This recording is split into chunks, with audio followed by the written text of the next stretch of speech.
pay attention, because this is now a very important talk. Okay, looking forward. Okay, thank you. So the announcement was nice, but my speech will not be that nice because I won't talk about money. There is another colleague, Rattenberger, comes after me, and he will tell a little bit more about the financial things and chances.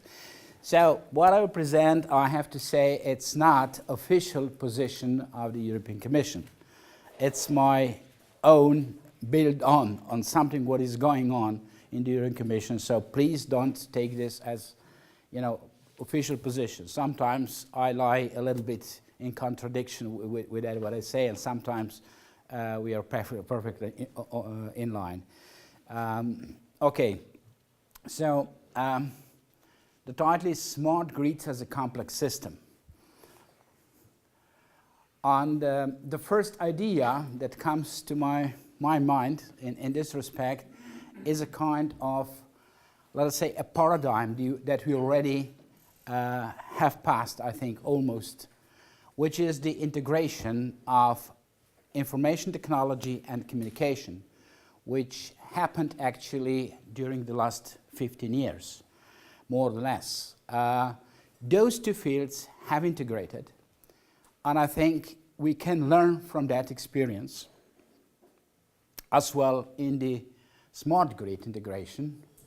A question is, will be 15 years sufficient to integrate these two fields or not? That's why I put a question mark. I'm not sure. But it might be. Although I would say there is one essential difference in these two things. While the telecommunication and information technology have dealt with information, voice, whatever form you say, for this aspect was easier on my own opinion to integrate. Now in smart grids we have two fields. One is, let us say, informational. Another one is a power flow, or the flow of the energy, which cannot wait. If you have a bottleneck in the telecommunication grid or information ICT grid, the request could wait and could queue and could pile. You cannot, and could buffer as well. And you cannot buffer the energy at that moment in a sufficient way and in a sufficient manner. Neither you can stop the flows or the requests on the demand side. You can do a little bit. So these are, let us say, main concerns that show a little bit different, that shed a little bit different light and a different perspective on the smart grid integration per se. So this is the, let's say, the basic.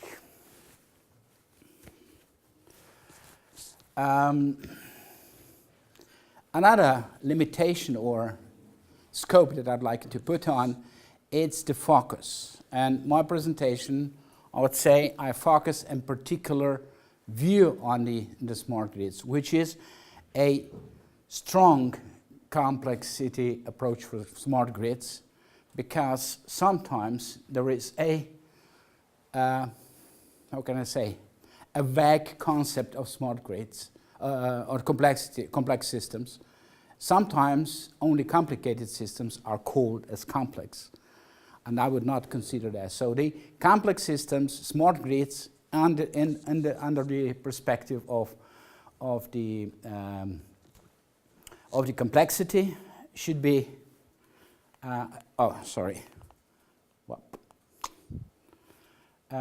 should be done in this way: study of nonlinear, emergent, self-organized, resilient, dynamic properties in new types of energy systems. That's how I would define the complexity approach for smart grids in terms of complex science. So, if I start to work from a, let us say, a little bit strategic perspective, obviously we and the European Commission are concerned for a little bit long time perspective, although we do our research by ourselves as well. But we always put research in a certain perspective of the legislation, regulation, whatever, legal perspective at the end. And this is, let us say, strategic breakthroughs of new types of smart grids. We have discussed this. I think I was here on the first day on the workshop. But nevertheless, these are the, let us say, the concerns that we have. It's not only mine, but it's as well in the Commission level. So in generation, in grids, per se, in telecommunication, and, let us say, end user as a new, or end user groupings or communities as the fourth, let us say, level. So, new types of energy production is important because you see the fusion, for example, we have a project which is not a European, it's a worldwide project, but it happens in Europe, in Cadarache in France, which is a new reactor with tokamak and all the things where all the world is included, including Japanese, Americans, all Europe, India. So the real scientific work, it's like a CERN, for example, in fusion. So better PV efficiency, we know that still there is a lot of research need to be done in material,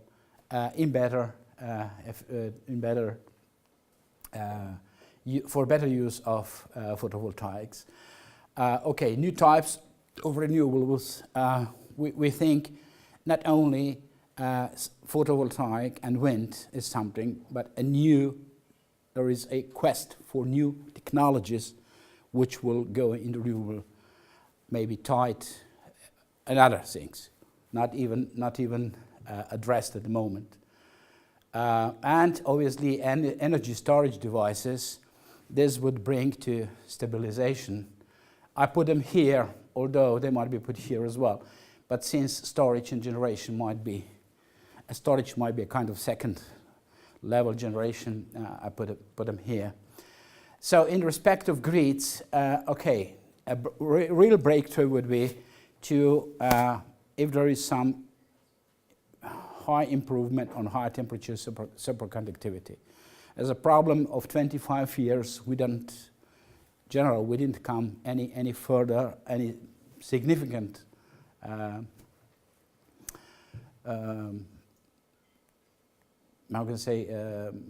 breakthrough was done in that field. We are still expecting it. There is another rumor about digital energy transmission. Is it possible, not possible? But these are really, strategic things. If there is something in that field, then this might have quite large consequences on the whole smart grids. Facts which are already known and used, and HVDC. These are the things that still need to go further to improve, particularly in HVDC field. Telecommunication. Since we are working here with already one infrastructure that we have, which is the energy system, the question is asked, why in those fields where there is no infrastructure, why don't you use the power network as the telecommunication network as well, and to merge those things? Although it might happen that telecommunication progress in general will maybe, will maybe stop the development in the field of broadband over power network. So it's a kind of competition, who will be first. Smart home and smart factory, advanced metering. We are at the beginning of metering. Advanced metering is needed in order as a kind of a precursor of the demand-side management functionality.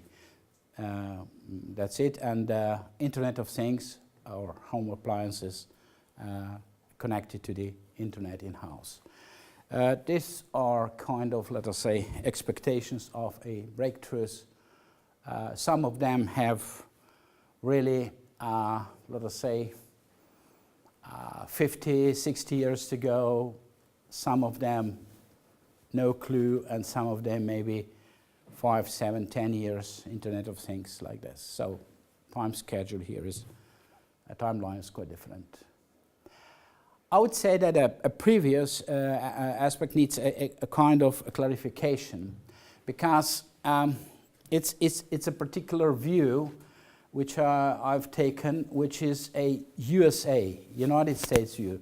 There are two approaches or two schools of thought actually. The European, where smart grids are only the extension modification of distribution grids. We expect there the things to happen, and majority of them will happen there. But Americans have more integrated approach, because they say we will have intelligence, so smartness, as well in the generation transportation. So they're taking a holistic approach, which I've taken as well in the previous slide when I listed the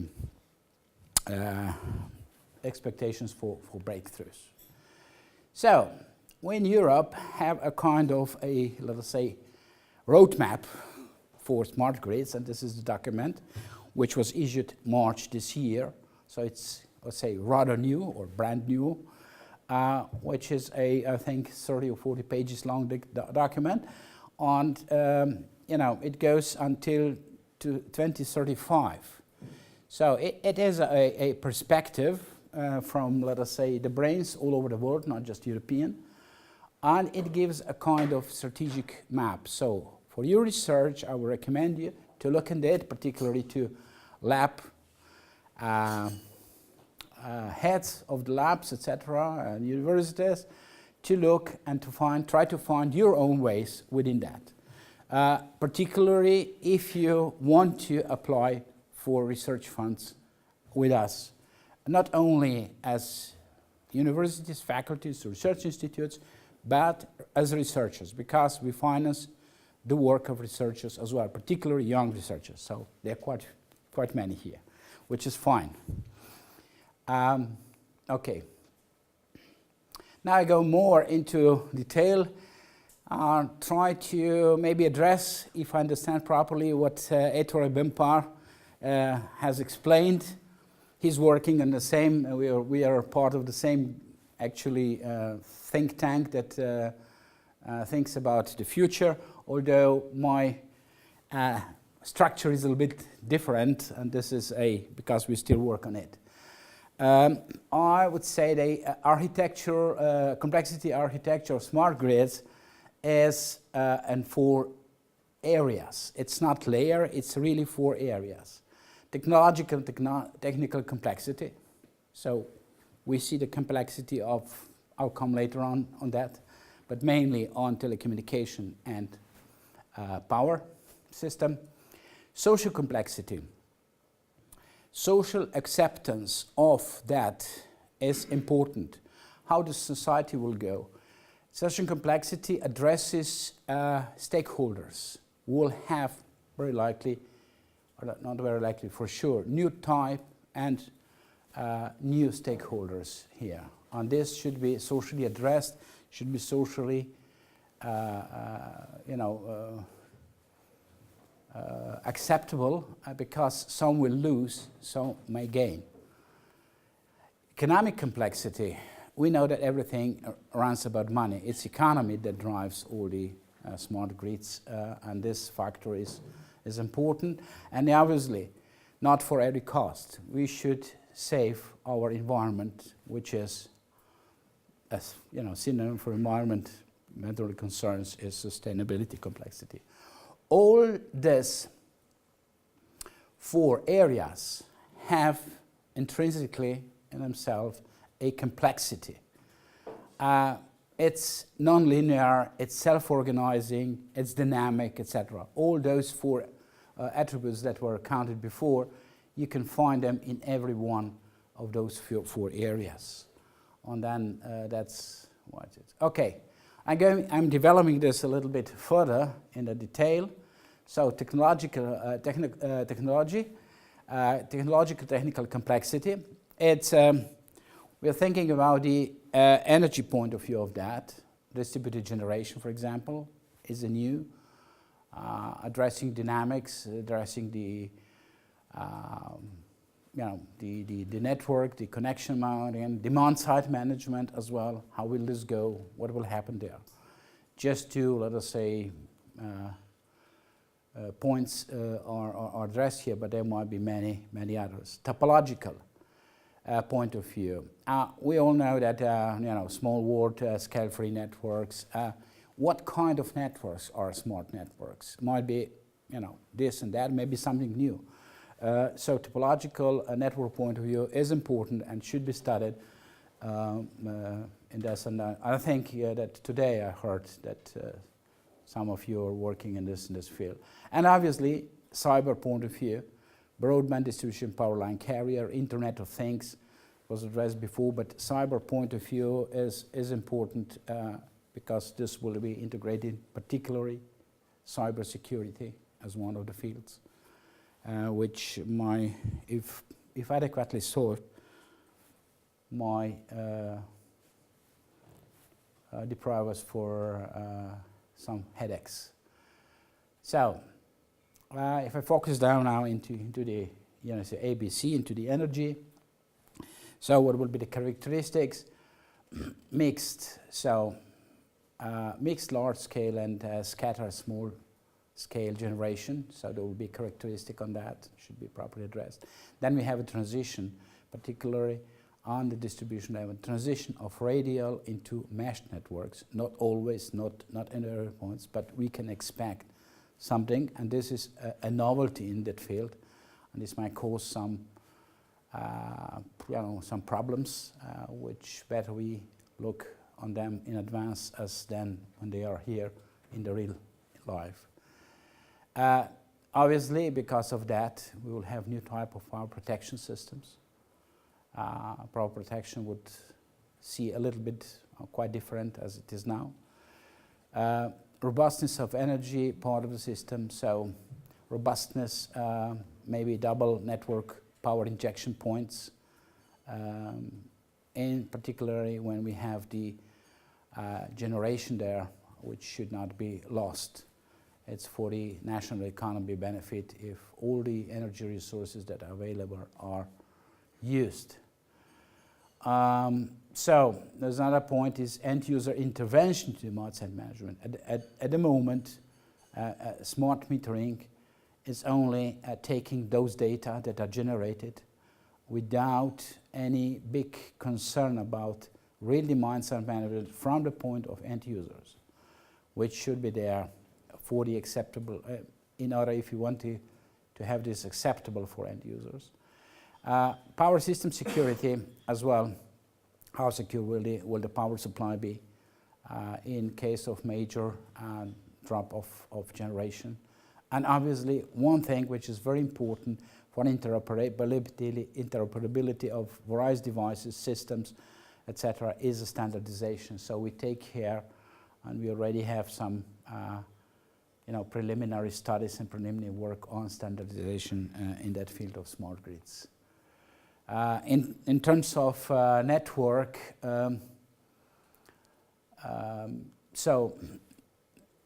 architecture and dynamics of fused. So what the architecture and what dynamics of possibly fused power cyber networks will look like? What will be the interrelation on that, etc. Dynamics of new type of power networks. We have heard today by Mark, and good example of that something is pertinent to and should be addressed in the future. Powerful control and optimization on the, just one example, under new conditions. So emergence and chaotic behavior are the characteristics of this new type of dynamics. And dynamics of cyber network. By itself, will the cyber networks show the same as the power networks show? So the emergent and chaotic behavior. In cyber field, I already said, okay, network fusion. It's a dilemma of having power, cyber,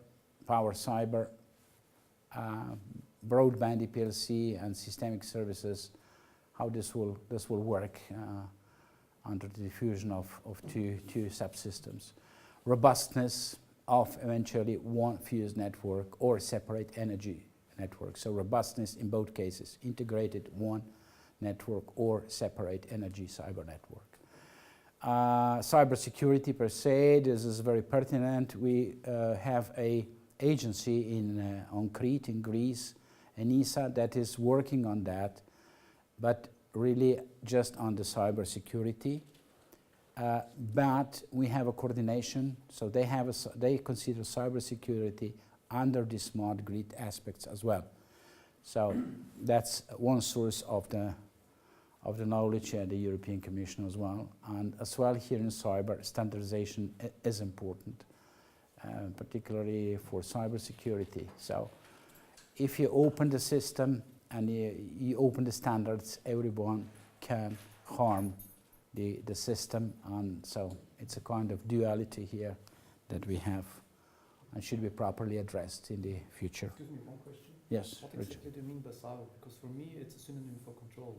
Pardon for? For me it's a synonym for control systems and control. Cyber? Cyber, yeah. No, cyber for us, we have a little different. Cyber for us means ICT. It's internet communication, that's for us cyber. So it's not in the terms. Yeah, okay, that's good, you see. Language is not unique. You have network category and cyber category. Yeah, network is a network, you know, it's a general nodes and edges, and you study that in terms of Erdős, Barabasi and those guys, initiator, but and you see how this is. And this has then two sub-aspects. One is how does the power system work as a network, and has a telecommunication system or cyber system work and as a network. So that's two aspects. Sorry.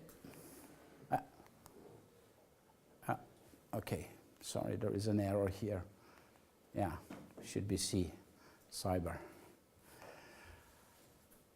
Okay, so there is a kind of overview of technology areas. Obviously, in this, you know, let us say, layered approach of the smart grids, you have various technologies that need to be addressed, and this is the span. What do they provide? What area monitoring control, generation, transmission, information communication, and you see those elements that need to be addressed, distribution grid management, and up to the. So all these fields should be addressed under the smart grids. They are existing, some of them are existing, some of them were new. That's it. Okay, just a small picture about the, let us say, transition. Electricity network 20 years back, very classical. You have here concentrated generation and the bulk, and then you have a bulk transmission line transforming. You have a control, and you have the distribution. Obviously, with distribution, yeah, you have control here as well, both on control on transport, generation, transport. Okay. These are the typical users, and you see the classical network. This has changed nowadays already with some other technologies like GPS for time synchronization. Obviously, new types of generation, solar, wind farm, combined cycle. Some of them are new, and some of them mainly still sought to be on the large scale, so a large concentration, large wind farms, large solar farms.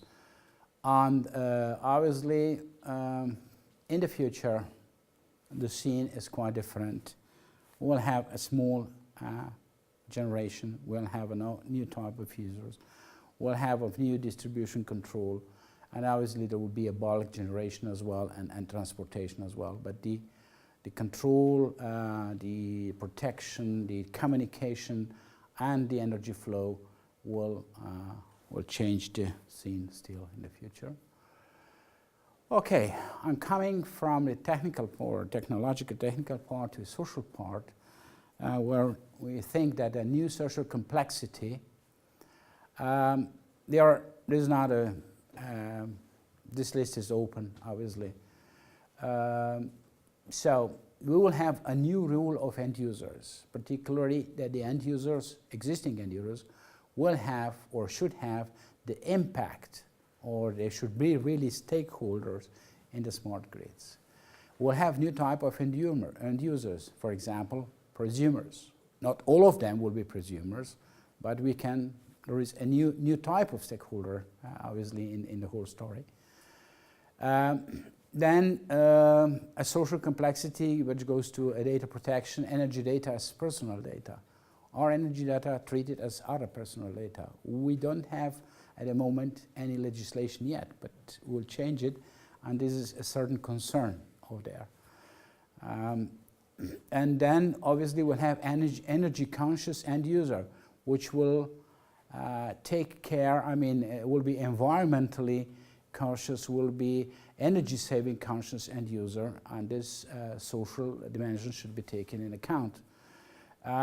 Maybe in the future, we know that energy resources are scarce, which might have the impact on future, or future behavior because of scarcity of energy resources. Then the aspects of a real socialism, a new way of life, smart home, teleworking, just two of them that are contemporary on our, let us say, desks and thoughts where we think over. Smart home, we have studies, a new behavior of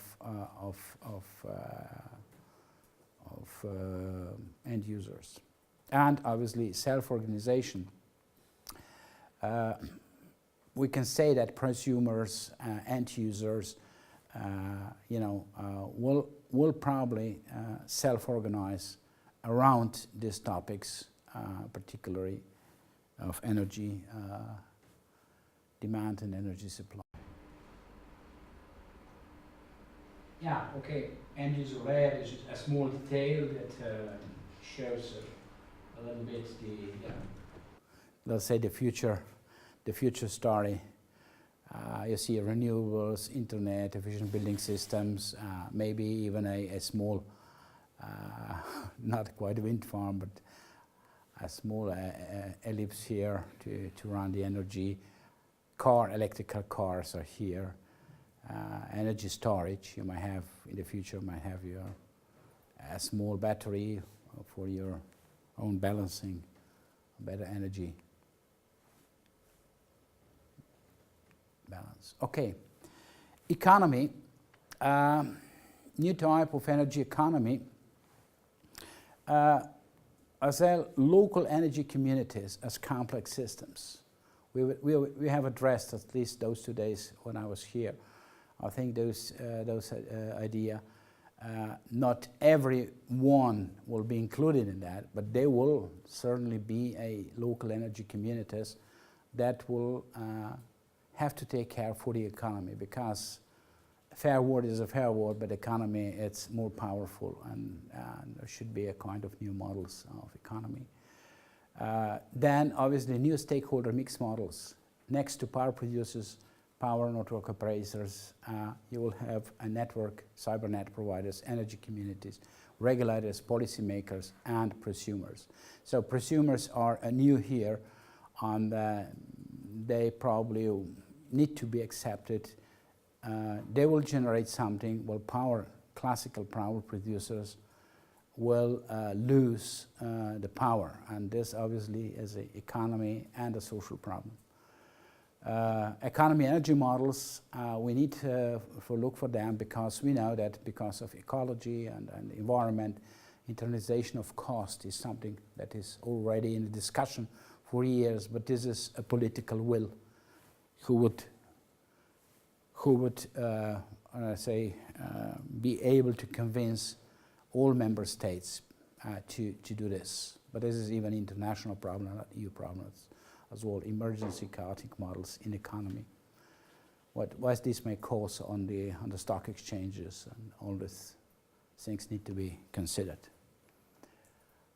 Okay, once again, just for the economic point of view, just, you know, let's say the change that shows the, you know, the rather, let us say, a small number of stakeholders and a very clear economy rules with a new model which will have a interrelated economy links, economic links. For sustainability, complexity of sustainability is at the moment given on political level. EU goals by 2020, greenhouse or CO2 reduction by 20% on European level, renewables, there should be 20% in the structure of the generation on the electricity, and energy savings. The savings should be done 20%. And obviously this sustainability effect has got the consequence on the economy at large. Okay, an ideal picture of a very balanced energy ecosystem where everything is clear, clear sky, clear water, clear unpolluted environment. It's a kind of, let us say, future picture for our children. So basically what we have covered is coming to, just to repeat short, technological, technical complexity, social complexity, economic, and sustainability. All the aspects of 4 areas of complexity of smart grids. Thank you.